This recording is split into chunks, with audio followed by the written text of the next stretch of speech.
Yo, what's up guys, welcome back to the channel, and this is going to be a long-term review of the iPhone 11. I've got one here in white. Let's begin with the video.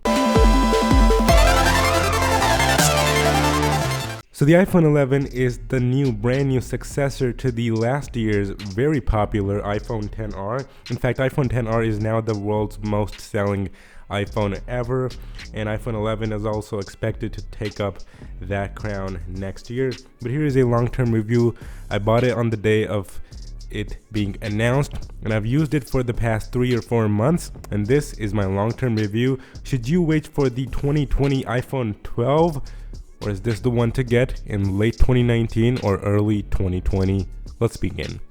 So the iPhone 11 has some really good upgrades from last year's iPhone XR. Most notably, it's going to be the dual camera setup on the back. You can see 2 individual cameras, and they got those chrome rings around, and in my opinion, this is the best looking iPhone that Apple has released in a while. I really like the industrial design that they went with this time. In fact, I think this one looks a lot better than the 11 Pro and the 11 Pro Max. They have that goofy fidget spinner look, but this one looks much cleaner. And obviously it's a great upgrade from the single camera unit that the iPhone XR had, and it gives it a much more premium and expensive look.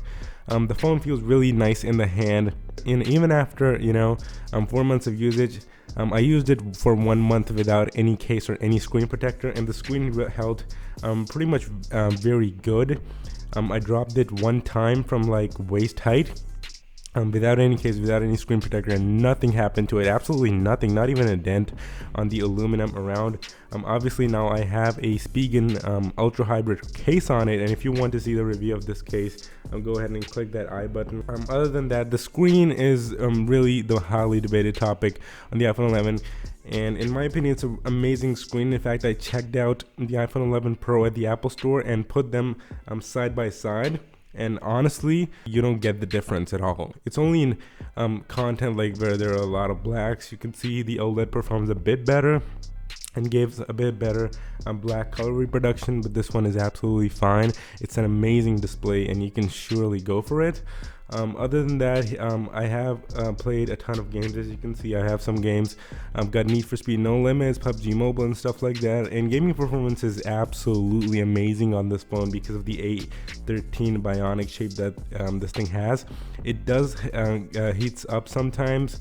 If you have the settings cranked up to the maximum value in games like PUBG Mobile or Need for Speed No Limits. But it's a minor issue, and with cases like these, the heat is majorly concentrated in this area, and that's where I suppose the processor is. But anyway, the heat is not a big issue at all, and you'll be just fine gaming on this device. In fact, it's one of the best gaming phones out there in the market. Other than that, it's currently running, as you could see, iOS 13.3, I guess. It's running iOS 13.3 right now. iPhone 11, and iOS was kind of buggy when I got it, but now after 13.3, I think it's a really good phone. As you can see, it just flies past iOS for now. Any messages, music, Safari, anything you want to do on this phone, it's gonna absolutely fly across iOS. Now, in this year's lineup, Apple has officially removed 3D Touch, and it's now substituted by haptic touch, which is basically touching and holding. The iPhone XR had a similar case, but last year the iPhone XS and the XS Max did have 3D Touch. But this time, even the 11 Pro and the 11 Pro Max, which are the more expensive phones, do not have 3D Touch, possibly for space saving. So yeah, you basically have as good of haptic touch as the Pro models have, so there's nothing to lose over there. And I guess this is actually the best iPhone to get for the price. Haptic touch works just as well. 3D touch is a little bit faster, but I don't think it makes much of an issue at all. So yeah, that's no issue. Other than that, the vibration motor on the iPhone 11 is the best in the market. You really feel like you're actually pressing a button when doing stuff like using haptic touch or stuff like that. Next, let's talk about the camera now, which, let me tell you, it's basically the best camera in any smartphone right now. You can see the camera on this thing, it's basically dual cameras. One is a wide angle and one is a ultra wide. So right now I'm in the usual wide angle mode, but if I press this little 1x button, I go into the ultra wide, and now you can see my whole setup. But with the wide angle, you can just see sort of the bottom half of the screen over here. So ultra wide is obviously the right choice. Google Pixel 4 has a telephoto lens, which kind of a dumb decision, but anyway, the camera on the iPhone 11 is absolutely amazing. You can click any picture, obviously have light photos. It's basically the point and shoot capacity of this thing is absolutely amazing. You know, just take it out of your pocket, you click a picture, and it is obviously the best picture that you could have got in that situation. Now they do say that the best camera is the one you got in your pocket, but if you have one like this, I'm sure it's better than the other ones. So yeah, point and shoot sort of a camera.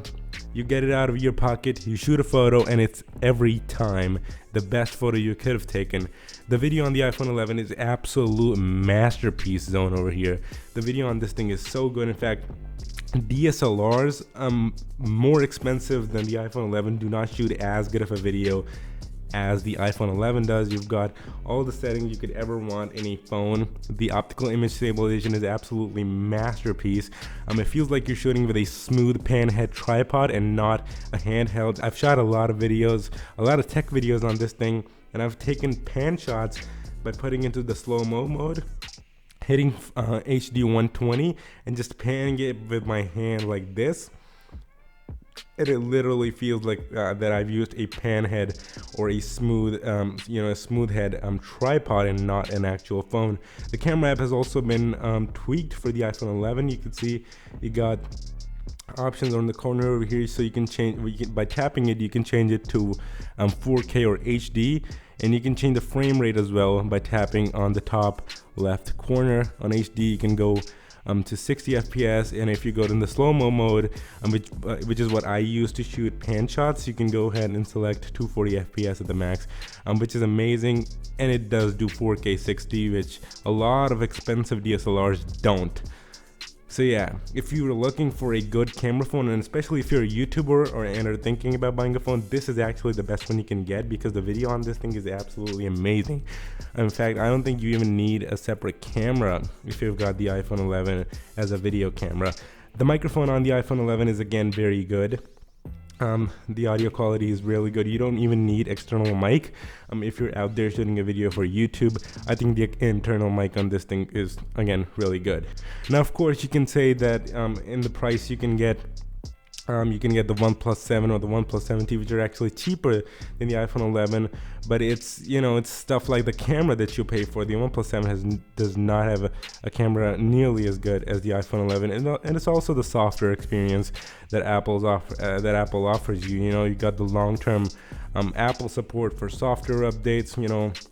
At least 4 or 5 years down the line, this is going to get supported, and you will get the latest iOS updates. In fact, the iPhone SE, which was released years ago, still gets software support, and this one is a much powerful of a beast than the iPhone SE, so you can expect a very long software support. So if that's an issue that you were thinking about, just go ahead and get the iPhone 11 right now for that.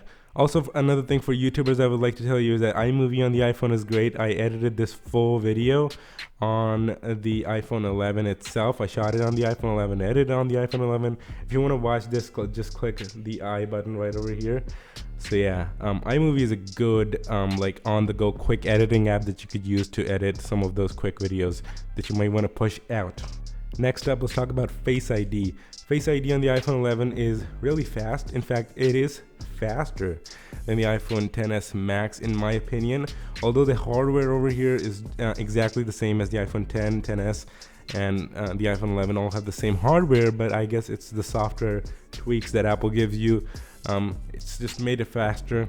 I don't have any issues with Face ID. You can see I open it, I tap it, it instantly unlocks. I don't think anything could be faster than this. It's more secure than Touch ID. I don't know how, but it is apparently more secure than Touch ID. No issues with Face ID. Talking about RAM management, the iPhone 11 does have lesser RAM than the Pro models, but the RAM management of the iPhone is absolutely amazing. You can see, as I said, it flies through iOS. Anything I open just loads up. And the speed of light, it's really fast. And of course, all the apps that I open are in memory, as you can see. settings is in memory, home is in memory, health is in memory. So yeah, it's a super duper fast phone. In fact, the A13 Bionic is the fastest chip that you can get in the market. So performance, in terms of performance, you cannot beat this phone. This phone is faster than any phone on the market. In fact, because it has a lower resolution screen to push than the iPhone Pro, than the iPhone 11 Pro and the Pro Max, this is actually supposed to give you better performance than the 11 Pro and the 11 Pro Max. Let's talk about battery life now. The battery life has been great. It's certainly a 1-day phone. It's not a 2-day phone.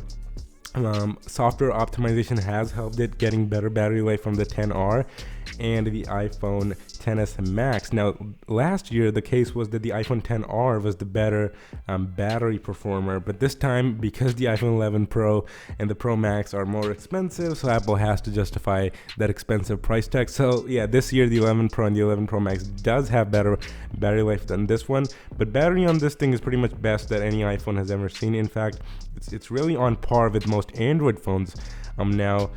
In 4 months of usage, I don't know how, but my battery life, my battery health is at 99%. You can go check out YouTube videos that I have checked out that tell you how to maintain your battery health. You know, just try charging it when it's between like 30 or 40%. That gives you the most battery gives you the maximum battery capacity at its top over the life of the phone. Overall, I don't really bother much with it. Just use it as you normally would. It should last you at least 3 to 4 years, and even if you are low on maximum battery capacity, a simple battery change is really easy. It doesn't really cost that much. You can go ahead to the Apple Store and get that done. So battery life gets a check from me. Overall, it could have been better.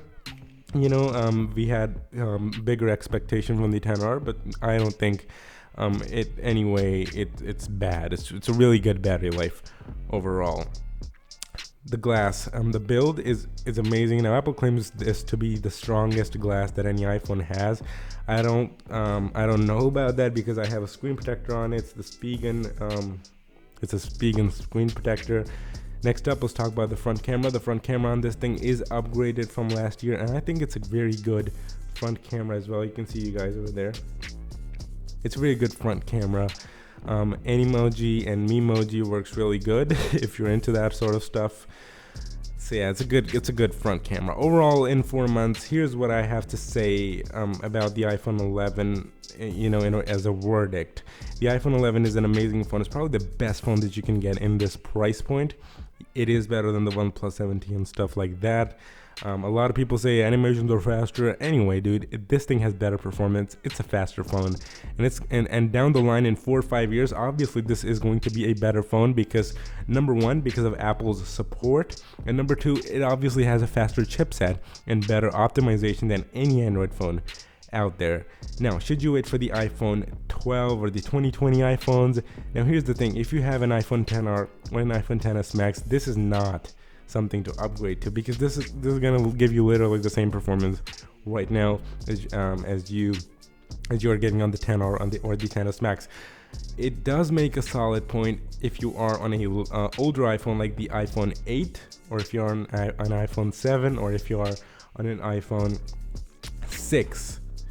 If you are on those iPhones, go grab this. You get the better screen to body ratio. Of course, you got the notch. Of course, you don't have any headphone jack, but all the phones don't have it. It's a dying thing now, and you just have to kind of go for it. You also get wireless charging with this thing for the guys coming from the iPhone 6 and 7s. It's going to be a great upgrade, and you can expect to use this thing as it is 4 or 5 years down the line. It's not going to upset you at all. iPhone 11 gets a green big check from me. It's a solid improvement from the iPhone XR, and for the guys looking to upgrade from older phones or even shifting to iPhone from Android, that's what I did. This is probably the best bet right now. Who are the guys who should wait for the 2020 iPhones? Well, it's obviously the guys with the XS Max or the XR, or for the guys who really want a new design, which they say it's going to be a new design. We're not sure. I might do a new video on that. But anyway, iPhone 11, it's a great phone. If you're looking to upgrade right now, this is the best bet. I don't think there's any need to wait for the 2020 iPhones. Just go grab this one. Thanks for watching. This was the iPhone 11 long-term review, and I'll catch you guys in the next one. This was a very quick video. I couldn't get, crazy smooth pan shots because I'm really busy right now with exams and stuff like that. I'll make sure to get better quality videos really soon. Thanks for watching. If you like the video, then hit the like button. Comment down below what phone are you using right now. Is it the iPhone 11? And yeah, subscribe if you loved the video. And I'll catch you guys in the next one. Goodbye.